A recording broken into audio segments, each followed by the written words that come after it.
Alors, l'énoncé de notre exercice était: votre voisine a 2 enfants dont vous ignorez le sexe. On considère les 3 événements suivants. Les 2 enfants sont de sexes différents, l'aîné est une fille et le cadet est un garçon.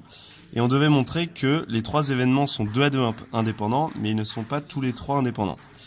Donc on va commencer par un point court. Donc pour que 2 événements soient indépendants, il faut que la probabilité de leur intersection soit égale à la multiplication des probabilités. Alors pour résoudre cet exercice, on calcule les probabilités des différents événements. On a clairement P de B qui est égal à P de C qui est égal à 1 demi.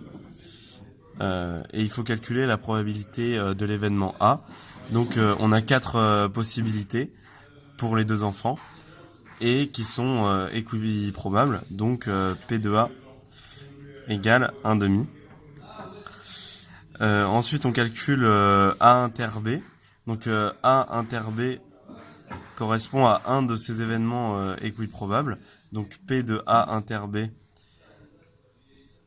égale 1 quart.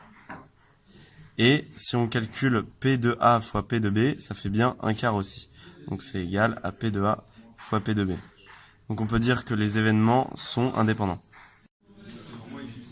Et on calcule aussi A inter C, donc de la même manière. Donc P de A inter C, c'est aussi 1 quart, c'est une des possibilités. Et donc c'est pareil, c'est égal à la probabilité de A fois la probabilité de C. Et pareil pour B inter C. On calcule la probabilité. C'est aussi une des 4 possibilités qui sont équiprobables. Donc ça fait aussi 1 quart et les 2 événements sont bien indépendants mutuellement.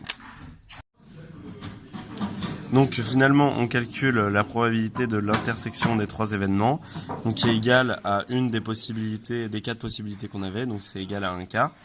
Et si on calcule la multiplication des 3 probabilités, on se rend compte que c'est égal à 1/8, et donc que la probabilité de l'intersection n'est pas égale aux multiplications des 3 probabilités, donc que les 3 événements ne sont pas mutuellement indépendants.